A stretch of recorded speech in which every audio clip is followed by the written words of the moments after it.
ko reftat hen kadi e gueɗe men bonnoje korka woni gueɗal ɗimmal ngal ko aljima'u amdan. Aljima'u woni rendude e cuddiɗe muɗum debbo e gorko soɓe leldima e nder ñalawma korka kaka boni. Korka kaka boni so tawi ɓe leldima taw kamɓe eɓe goni e nder korka eɓe gandi koɓe hoorɓe kadi eɓe teyi kadi ɓe leldi e nder korka mabɓe ka koko bonka.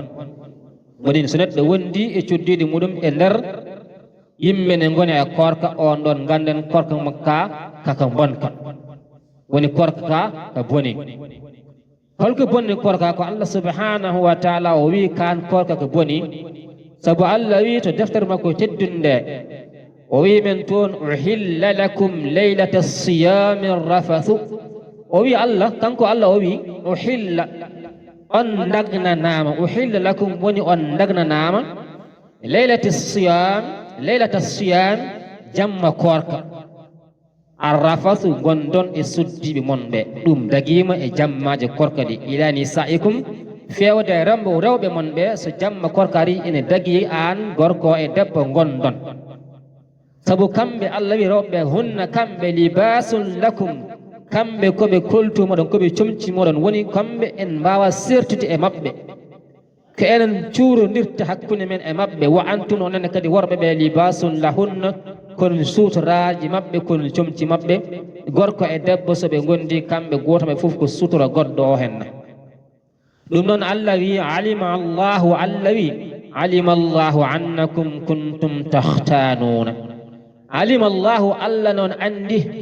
annakum no onon de kuntum on laatinoma tahtanuna oɗon jamfo koye mon. Tahtanuna anfusakum woni oɗon jamfo koye moɗon oɗon cuuɗo oɗon mbaɗa ko boni. Allah ne andi ɗum ɗon. ɗum noon fataba aleykum Allah jaɓani on tuuba ɓuye caggal nde goppuɗon jamfade hoore muɗum nde wa afa ankum Allah yaafima on ko ɓenni ko. ɗum noon fal'ana joni noon hankadinne bashiruhunna toccodire e rewɓe ɓe wabtagu darte ma kataba Allahu lakum ko Allah fodani mon hen ko Allah windani mon hen e moƴƴere. woni hankadin jamma o dagima gonden e rewɓe ɓe e nder korko kono adan koko haɗano hen kono ɓe gujjito kamɓe yimɓe ɓe gona wondude e rewɓe e jammago ɗon nden ɗum dagnaka. joni noon Allah wi wa kulu ñaame washrabu jare hankadinne gondon e rewɓe e jamma o kadi ñaamon jaron ha gandan hankadi fajiri feeri on saaha ñamde darto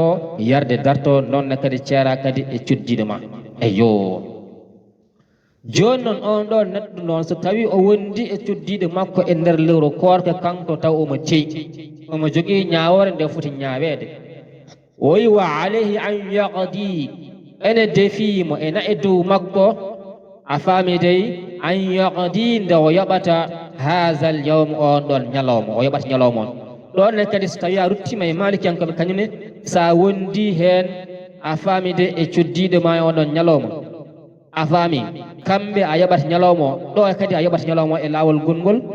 muhim tan ɗo henna anduɓe ne kawri so tawi neɗɗo wondi e cuddiɗo makko e nder lewru korka ñalawma on wa yasumu shahrayni korata ko lebbi ɗiɗi mutatabi ayni deggodirɗi ɗiɗi. eyyi ɗum waɗi matta hakkille hoorema no feewi so tawi korka ka ari goɗɗoɗa penda walla kumba eyo ko ɗum woni gonga. sa reppi ha waɗɗakimo ha a heeɓi cheytane naatema ha wonde e makko aɗa andi ɗum moƴƴani an andu yoɓanta ko lebbi ɗiɗi e ñalawma goto. ñalawma korko o boni a yoɓat mo nonne kadi koora kadi lebbi ɗiɗi kadi deggodirɗi hay gotol a taƴata hen sona taw wonko jilɗon ko ene rafina ko nandi hen ɗum ɗon kone hunde hamnide no fewi. woni so tawi a wondi e cuddiɗo ma e nder korka ma ka boni aɗa waɗa kaffara ma o ko korata ko lebbi ɗiɗi deggodirɗi kadi woni koora lebbi ɗiɗi deggodirɗi so tawi aɗa wawi fa in lam yastati so tawi o hattanani hoorde lebbi ɗiɗi deggodirɗi noon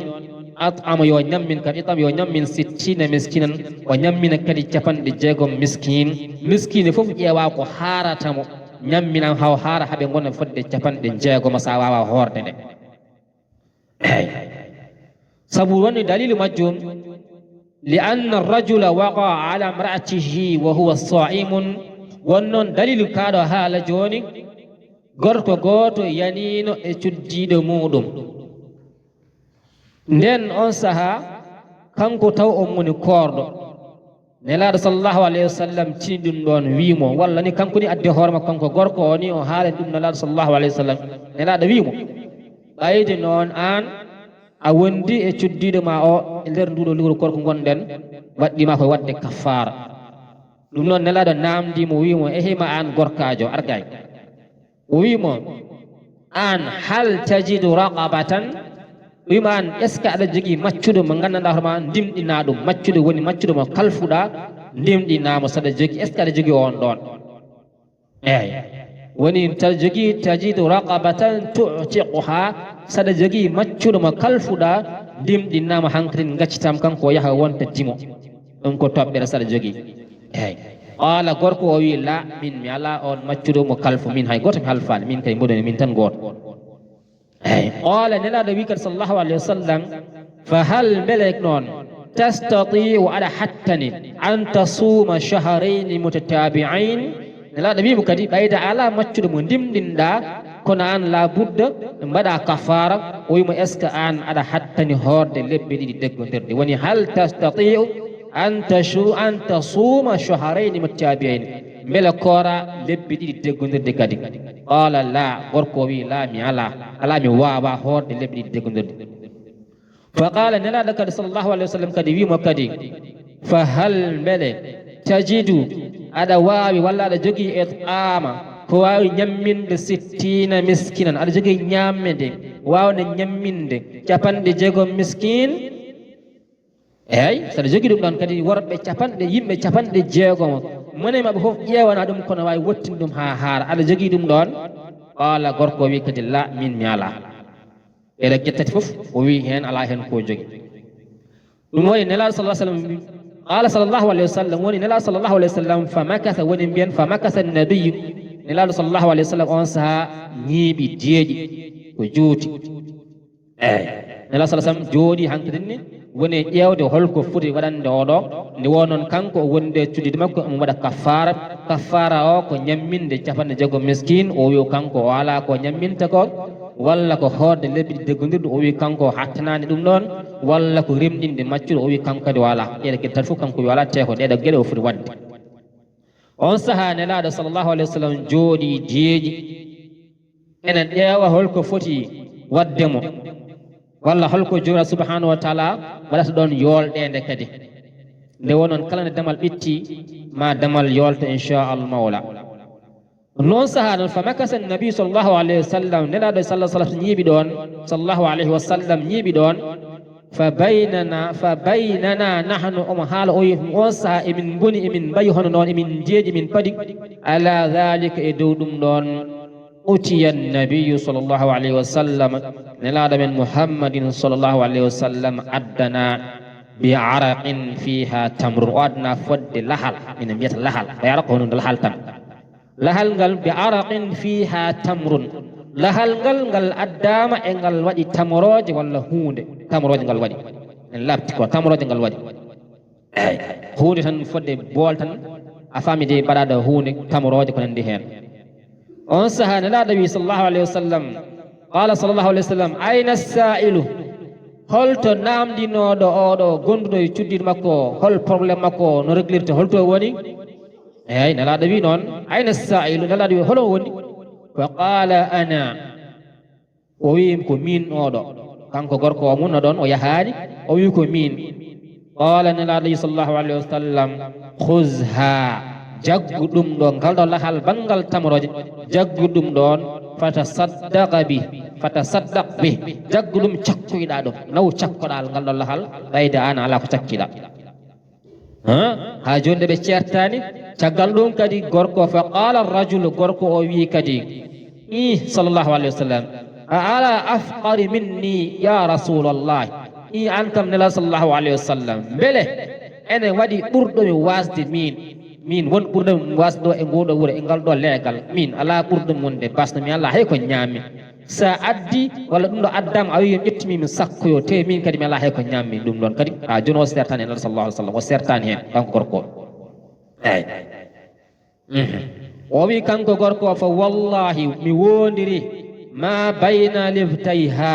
ala hakkude ɗiɗo nokkuji ɗiɗi ɗiɗo karaje ala ahlu beytin joom galle afqaru min ahli beyti ala fof galle gonɗo e ngoɗo wuuro e ngal ɗo legal ɓurɗomi min wonde basɗo min haydara mi ala haydara woodani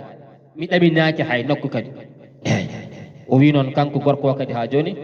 pour oɗon sadaka gaddaɗo on saaha noon ndeysan sallllahu alayhi wa sallam jali woni fa dahika annabiyu sallllahu alayhi wa sallam ne laaɗa men muhammadin sallllahu alayhi wa sallam o jali ɗon hatta badat ayyabuhu o jali ha feeñi ñiɗi makko ɗe ndeysan thumma qala kanko sallllahu alayhi wa sallam o wi caggal ɗum ɗon ɗum noon ɓayde ko noon at'imhu ahlaka ƴettu ñamde nde nawa ñammina ɗum galle ma eyyi ɓayde an ala ka basɗo ko an fona sakkade ni an kadi a ala kadi ka cakketeɗo joni ɗum ɗo ari wadde ƴettu ɗum ɗo ñamminana ɗum galle ma wadde ɗum ɗo tan ko pamaten ɗo tan ko jiɗen ƴettude hen ko enen ko dalili mo joguiɗen wonde so neɗɗo ñaami e nder korka he enen tabiti e deftere Allah e sunna nelaɗo sallllahu alayhi wa sallam korka ma kaka ko boni kadi ko ma mbaɗa kaffara iyo ko ɗum woni fayide goɗɗen no honno oɗo alquran al karim e sunna nelaɗo sallllahu alayhi wa sallam eywa joni noon ceerno o wi amma so tawi ko man jama'a zawjata so tawi noon neɗɗo so tawi o moni kanko o rendi e cuddiɗo makko e nder korka nasiyan ko jejjidde o yejjiti noon o wonde cuddi makko e korka ɗum no hol ñawre majjum taw ko saɗi noon yejjidde ha wonde e debbo muɗum e nder korka ko jejjidde muhin tan ala kullen so tawi neɗɗo woni jejjidɗo ene jaɓane gantu o wi ɗon noon fala chey aley hay hunde defaki mu ɗon holko tagi ɓe mbi ɗum hay hunde defaki mum ko qiyasan ɓe mbaɗi ko comparé woni fondude haala ka ɗon alal aqli wa shurbi ñamde yarde mbiɗen en ɓenni hadis cellude sa ñaami aɗa yejjiti walla a yari aɗa yejjiti a faamide an ɗon hay hunde defakima so wona ko lutde e malikiyankoɓe kamɓe sa ñaami aɗa yejjiti aɗa yoɓa ñalawma a faamide goɗɗo e yiɗe e dow hay ɓen kadi koye dow yiɗade mbaɗi ɗum noon so tawi ko jejjitnoɗo kanko ɗo wonde cuddi makko caggal ɗum o tini yo darto tan o itta o woppa on saaha hay hunde defaki mo ɓayde ko sen mbaɗi qiyas muɗum e faati e ñamde e yarde ko tawi ko malikiyankoɓe kamɓe sa waɗi hunde aɗa ñaami aɗa yara yejjiti ko nandi hen ɗum ɗon ñalawma o boni eɓe jiiɗi joɓa ñalawma goɗɗo eyo saabu konngol ala sallllahu alayhi wa sallam wi kadi so tawi neɗɗo ñaami yejjiti yari yejjiti ko nandi hen ɗum ɗon omo yaafa ɗen goɗɗe saabu dalil majjum ko nelaɗo sallah sallam wi inna allaha allah subhanahu wa taala o wada an ummati alkhata wannisyan wa mastukrihu alayhi eyi annabijo alayhi salatu wassalam o wi leñol makko ngol kanko sallllahu alayhi wa sallam inna allaha allah subhanahu wa taala waɗi wada woni ɗacci woni yaafima woni hoybini an ummati ga leñolam ngol alkhata so ɓe mbaɗi hunde taw ɓe tinani koɓe woofɓe ɓe juumi wannisyana walla ɓe jejjiti